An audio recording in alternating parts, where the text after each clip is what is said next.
Baik, terima kasih pemirsa masih di Damai Indonesiaku dengan tema ketika pasangan banyak menuntut. Kami persilahkan kepada para jamaah untuk mengajukan pertanyaan yang akan dijawab oleh guru-guru kita. Yang pertama, ini Bunda April nggak nanya nih Bunda April? Nggak nanya? Udah usah nanya dah. Udah banyak nanya di rumah ya? Oh, Banyak nanya sama banyak nuntut? Ya pertanyaan dan tuntutan. Baik, tapi itu jadi motivasi ya Ustadz ya, Masya Harus. Allah. Harus. Baik, berikutnya kami persilakan Pak Fahrul Rizki yang akan dijawab pertanyaannya terlebih dahulu oleh Ustadz Kasif Her. Silakan Pak Fahrul, boleh? Ya, udah nyala Pak, udah nyala. Boleh berdiri Pak, silakan. Bismillahirrahmanirrahim. Assalamualaikum warahmatullahi wabarakatuh. Waalaikumsalam warahmatullahi wabarakatuh. Mohon izin bertanya, bagaimana konsep Al-Quran dalam menyikapi suami dan istri ini saling tuntut menuntut? Karena kita manusia nggak mungkin ada konflik di dalam rumah tangga, tidak mungkin tidak ada konflik. Pasti akan ada konflik, saling tuntut menuntut. Nah, bagaimana konsep Al-Quran menyikapi hal yang demikian? Terima kasih. Assalamualaikum. Waalaikumsalam. Silakan Ustadz Kasif terlebih dahulu untuk menjawab. Ya, Masya Allah, Pak Fahrul Rizki. Insya Allah izin Ustadz Solmed, Ustadz Sofyan. Ya. Yap. Ya, Ibu, Bapak yang dimuliakan Allah Azza wa Jalla, tadi di segmen pertama saya sudah sampaikan, kata menuntut itu sebenarnya nggak enak, betul apa betul? Menuntut itu seolah-olah banyak minta, ganti deh, jangan kata menuntut, tapi meminta dengan santun, meminta dengan sopan, rasa hormat kepada suami ataupun istri. Bagaimana Islam menyikapi istri yang suka nuntut, istri yang suka ngeluh, istri yang tidak bersyukur atas pasangan hidupnya. Saya jadi teringat kisah Nabi Ibrahim alaihissalam.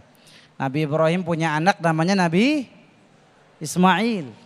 Nah, Nabi Ismail itu pernah punya istri, istrinya ini tetanggaan sama sumur Zam-Zam.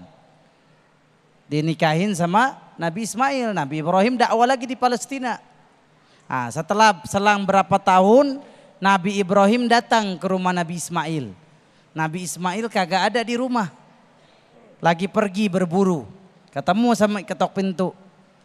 Pak, Assalamualaikum. Disuruh masuk sama istrinya. Pak, ada apa datang ke sini? Enggak, saya cuma pengen nanya rumah tangga Ismail. Dia nggak bilang bapaknya. Dia nggak bilang dia Nabi Ibrahim. Gimana rumah tangga kamu nak? Aduh Pak, jangan nanya deh. Ini Ismail kalau ngasih duit dikit. Ismail kalau ngasih apa-apa nggak cukup. Sebel deh. Kebetulan orang Depok dong istri. Gak suka saya. Aduh, pokoknya rumah tangga saya penuh kekurangan, ngeluh, komplain. Apa kata Nabi Ibrahim? Gampang. Ya udah gini deh nak, nanti kalau Ismail pulang bilang sama dia benerin baca babi. Palang pintunya dibenerin karena rusak. Oh iya, nanti saya ngomongin ke Ismail. Nabi Ismail pulang.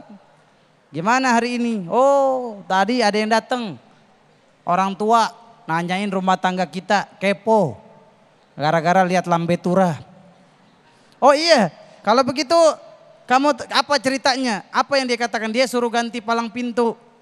Apa Nabi Ismail? Karena dia Nabi dapat wahyu dari Allah. Itu yang datang bapak saya, namanya Nabi Ibrahim. Dia nyuruh saya ceraiin kamu. Diceraiin. Setahun kemudian Nabi Ismail nikah lagi. Ternyata tapi istrinya beda nih. Kemudian datang Nabi Ibrahim, Nabi Ismail berburu, nggak ketemu. Ketika datang, Nabi Ibrahim nanya, nak gimana rumah tangga kamu sama Ismail? Masya Allah, Ismail suami yang baik. Dia tutupin aib rumah tangga. Ismail itu ngasih kita makanan cukup.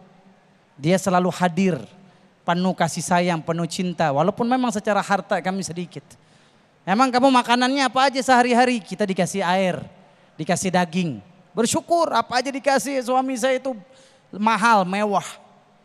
Apa kata Nabi Ibrahim? Qul li Ismail ayyustabbita atabata babi. Kasih tahu sama Ismail suruh jaga palang pintunya. Ini palang pintunya udah bagus. Jangan dia apa-apain lagi. Nabi Ismail pulang ke rumah tanya kepada istrinya. Gimana tadi hari ini? Oh tadi datang Syekh kabir, orang tua nanyain rumah tangga kita, kepo sama rumah tangga kita. Boleh nggak orang tua kepo sama rumah tangga anak? Boleh nggak?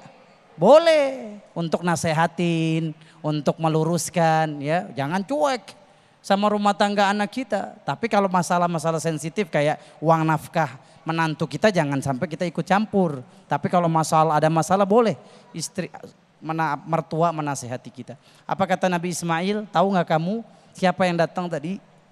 Bapak kesayangan saya, Ibrahim.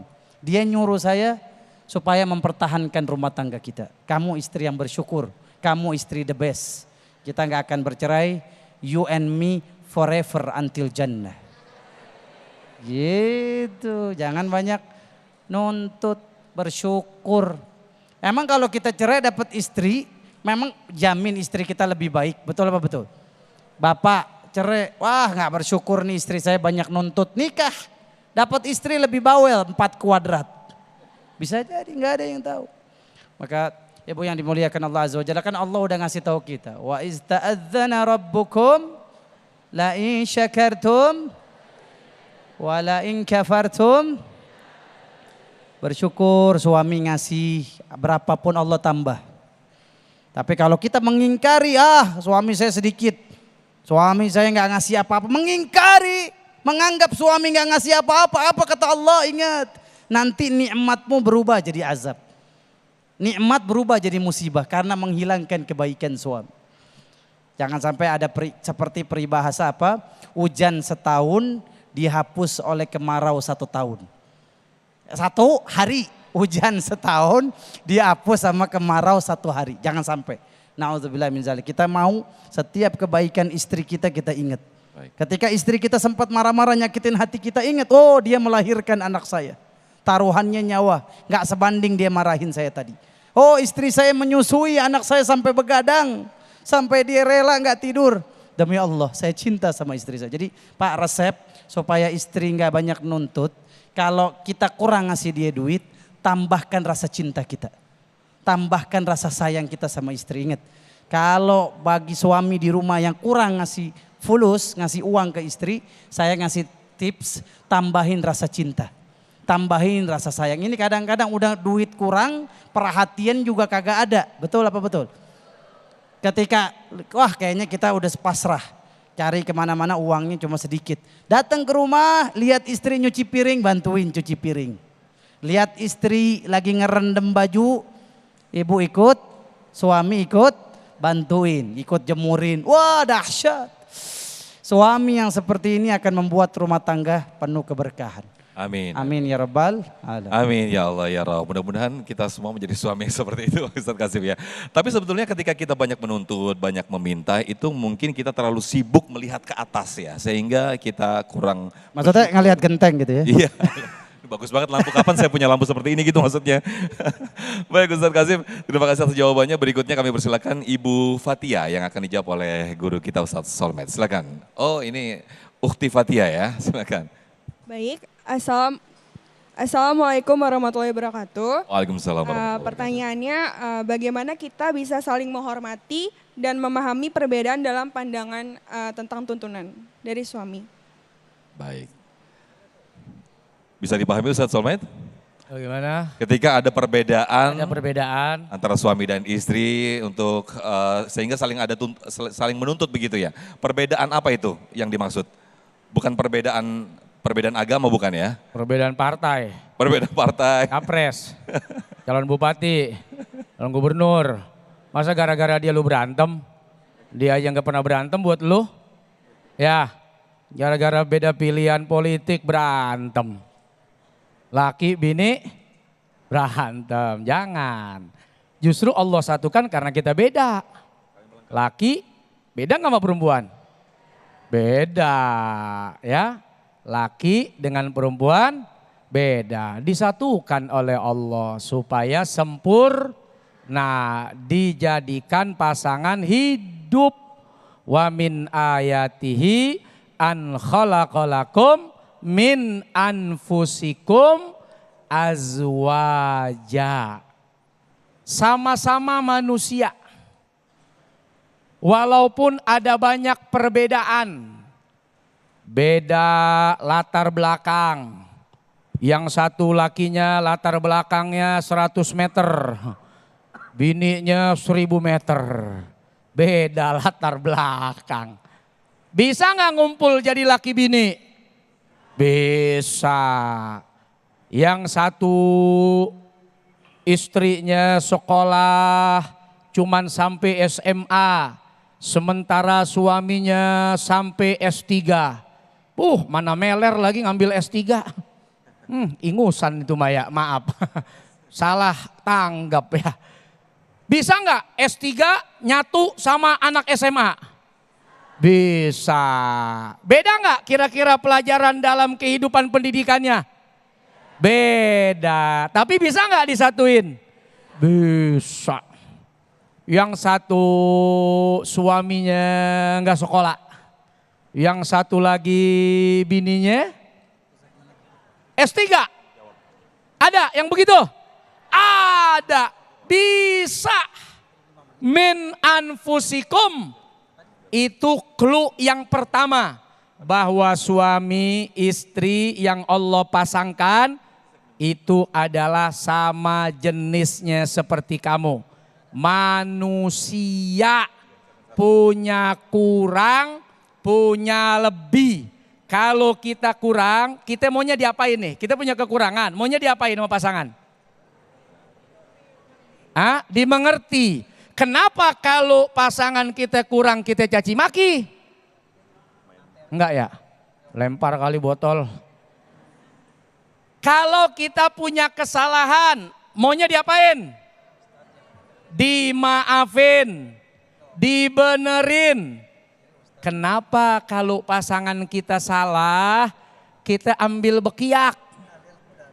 Kita lempar jidatnya sampai benjol. Padahal sama-sama manusia. Hari ini kita salah. Bisa jadi ya, hari ini suami kita salah. Bisa jadi satu waktu istri yang salah. Bisa saja hari ini istrinya salah.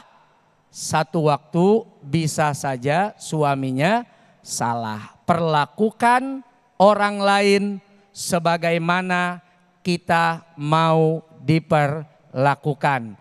Karena kesempatan, kejadian, peristiwa yang terjadi pada pasangan kita bisa saja terjadi pada kita.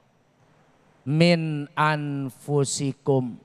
Dia bukan malaikat yang benar terus.